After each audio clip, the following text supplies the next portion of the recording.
నమస్కారం అండి గిరిధర్ గారు.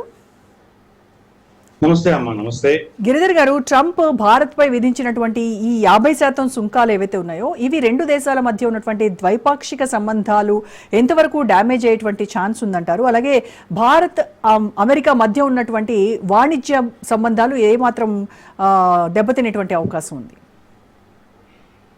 మా సుంకాలు అన్నవి ఏవైతే ఉంటాయో ఇవి ప్రతి దేశం కూడా వాళ్ళ దేశంలో ఉన్నటువంటి వ్యాపారస్తులు కానీ వ్యవసాయదారులు కానీ వాళ్ళని రక్షించడానికి వాళ్లకు ఏదో విధంగా ప్రొటెక్షన్ ఇవ్వడానికి కోసం అన్ని దేశాలు చేస్తాయి. దాంట్లో మనకేం తప్పు పట్టడానికి వీల్లేదు. అమెరికా వాళ్ళు కనుక ఏ దేశం నుంచి వాళ్ళు వద్దనుకుంటారో ఆ దేశం మీద ఎక్కువ సుంకాలు వేయడం అన్నది మనం దాన్ని ఏం తప్పు పట్టడానికి వీల్లేదు. కాకపోతే దీంట్లో ఇబ్బంది ఎక్కడ వస్తుందంటే కనుక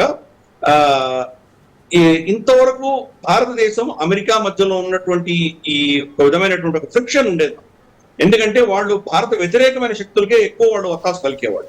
ఇప్పుడు కూడా చూస్తున్నాం పాకిస్తాన్ ని వాళ్ళు ఎలా వెనకెత్తుకొస్తున్నారో చూస్తున్నాం. మనం గతంలో మనకు అవసరం ఉన్నప్పుడు వాళ్ళు మన రక్షణకి మన అవసరాల కోసం ఎప్పుడూ రాలేదు.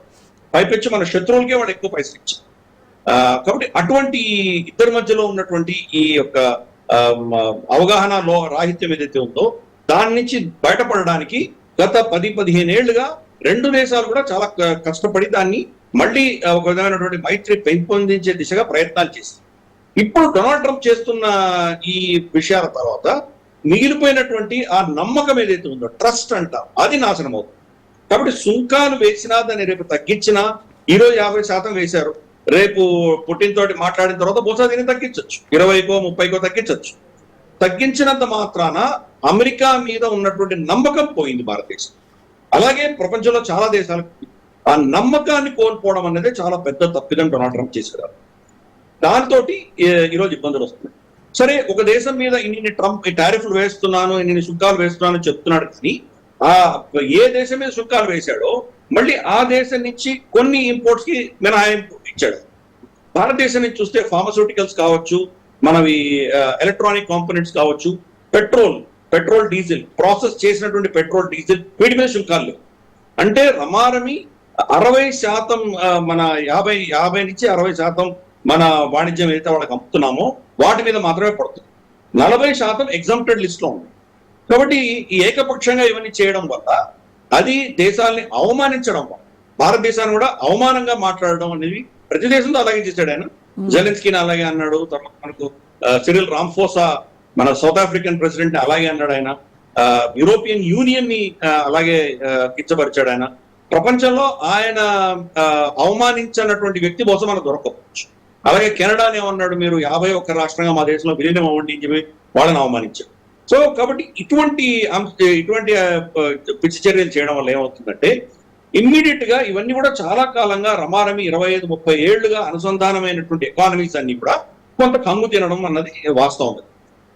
గ్లోబలైజ్డ్ ప్రపంచంలో ఏ దేశం కూడా 100% వాళ్ళ దేశంలోనే ఉత్పత్తి అయ్యేటువంటి ఆధారంగా వాళ్ళు జీవించలేరు. ఏదో విధంగా వేరే దేశాల మీద ఆధారపడడం అన్నది ఇప్పుడు సహజం అయిపోయింది. అమెరికాలో కూడా ఇది ప్రొడక్షన్ అంతా కూడాను కంప్లీట్ గా 100% నట్టు బోల్ట్ దగ్గర నుంచి అమెరికాలో తయారవ్వవు. చైనా నుంచో, భారతదేశం నుంచో, వియట్నామో, మెక్సికో, కెనడా ఎక్కడి నుంచో వాళ్ళు కాంపోనెంట్స్ తీసుకొస్తే కానీ వాళ్ళ వస్తువులు వాళ్ళు తయారు చేసుకోలేరు. కాబట్టి ఈ అనుసంధానమైనటువంటి ప్రపంచాన్ని విడగొట్టి మొత్తం అమెరికా ఫస్ట్ అన్ని అమెరికాలోనే తయారు చేయాలి అనుకోవడం వల్ల దానివల్ల గణనీయంగా నష్టపోతుంది అమెరికా దీర్ఘకాలికంగా. ఇమ్మీడియట్ గా దేశాలన్నీ దాసోహమనడం మనం చూసాం. కానీ ఏమవుతుందంటే లాంగ్ టర్మ్ లో వచ్చేసరికి ఈ సప్లై చైన్స్ అన్ని కూడాను ప్రత్యామ్నాయం చూసుకుంటాయి. ఒకటి, 2 అమెరికా మీద నమ్మకం అనేది పోతుంది. అమెరికా మీద నమ్మకం పోయేసరికి ఏమవుతుంది, ఆటోమేటిక్ గా అమెరికా రేపు కన్సెషన్స్ ఇచ్చి మళ్ళీ రండి మీతో మైత్రి చేస్తామన్నా కానీ కూడా ఎవరు అమెరికాని నమ్మనటువంటి పరిస్థితి రాబోతుంది. కాబట్టి ఈ రోజు అమెరికా అన్నది క్షీణిస్తున్నటువంటి శక్తి. అది ఇప్పుడు కూడా నంబర్ 1 దేశం, దాన్ని ఎవరు కాదనలేరు. ఇప్పుడు కూడా సూపర్ పవర్ దాన్ని ఎవరు కాదనలేరు. కానీ క్షీణిస్తున్న సామ్రాజ్యంలో ఎటువంటి గుణాలు మనం చూస్తామో ఈరోజు అమెరికాలో అవే చూస్తాం. ఈ బెదిరింపులన్నీ ఎందుకు చేస్తున్నారంటే వాళ్ళ దేశంలో ప్రొడక్షన్ అన్నది కంప్లీట్ గా ట్రాన్స్ఫర్ అయిపోయింది, విదేశాలకు వెళ్ళిపోయింది. మళ్ళీ ఆ దేశంలోకి ప్రొడక్షన్ తీసుకురావాలంటే కనుక ఒకటి కొన్ని దశకాలు పడుతుంది మళ్ళీ వెనక్కి రావాలంటే. అంతవరకు డొనాల్డ్ ట్రంప్ ఉంటాడు, ఆయన 3.5 సంవత్సరాల తర్వాత ఆయన వెళ్ళిపోతాడు. 2, అమెరికాలో లేబర్ కాస్ట్ ఎంత గణనీయంగా పెరిగిపోయాయంటే కనుక వాటిని తట్టుకునేటువంటి క్షమత ఈ కంపెనీలు ఎవరికీ లేవు.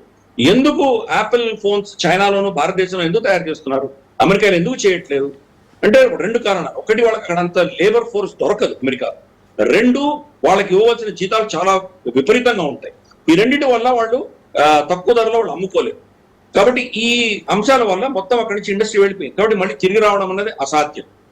మూడు, దాంట్లో ఐస్ మనకు ఇమిగ్రేషన్ కస్టమ్స్ ఎన్ఫోర్స్మెంట్ ఏదైతే ఒక డిపార్ట్మెంట్ ఉన్నదో వాళ్ళు ఇల్లీగల్ గా వచ్చినటువంటి వాళ్ళందరినీ పట్టుకుని అరెస్ట్ చేసి రిపోర్ట్ చేయడమో లేకపోతే వాళ్ళని జైలులో పెట్టడం చేయడం మొదలు పెట్టేసరికి వాళ్ళకు చీప్ లేబర్, వాళ్ళ దేశంలో ఉన్న లేబర్ ఈరోజు కరువు అయిపోయింది.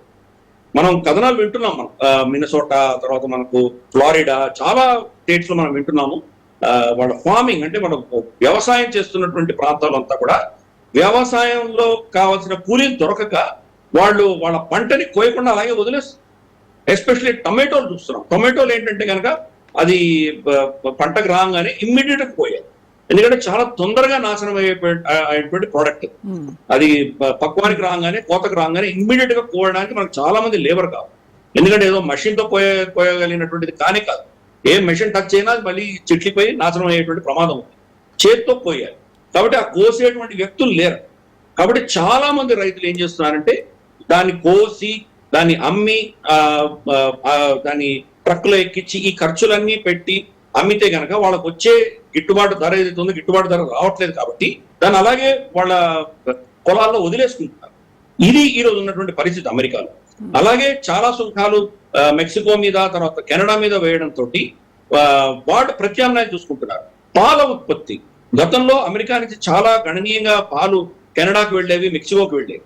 ఇప్పుడు వాళ్ళు ఏం చేస్తున్నారంటే కెనడా మెక్సికోకి, అలాగే మెక్సికో కెనడాకి ఇచ్చుకుంటున్నారు. అమెరికాని కంప్లీట్ గా పక్కన పెట్టేస్తారు. కాబట్టి ప్రత్యామ్నాయాలు చూసుకుంటారు. ప్రపంచం అంతా కూడా ప్రత్యామ్నాయాలు చూసుకుంటారు.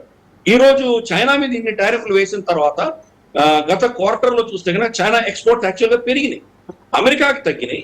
కానీ ఇతరత్ర దేశాలకు, ఇతరత్ర ప్రాంతాలకి వాళ్ళు గణనీయంగా వాళ్ళు ఎక్స్పోర్ట్స్ పెంచుకోవడం అనేది మనం చూస్తున్నాం. అలాగే భారతదేశం కూడా మనకు అమెరికా మీద డిపెండెన్సీ చాలా తక్కువ.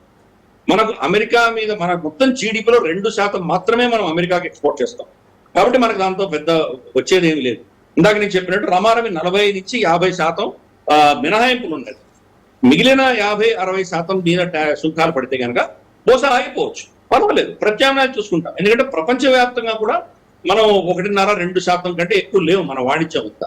కాబట్టి మరి ఇంకా చాలా దేశాలు మనం అమ్ముకునేటువంటి వెసులుబాటు మనకు ప్రభుత్వం కలిగిస్తోంది. కొంత ఇమ్మీడియట్ టెంపరీగా వాళ్ళకి కొంత సబ్సిడీ లాంటివి ఏమైనా ఇవ్వచ్చు, దీర్ఘకాలీనంగా వాళ్ళకి ప్రత్యామ్నాయాలు చూసుకుంటాం. కాబట్టి ఈ పరిస్థితుల్లో అమెరికా డొనాల్డ్ ట్రంప్ చేసినటువంటి ఈ యుద్ధం ఏదైతే ఉందో దానివల్ల అమెరికానే దెబ్బతిన్నాం.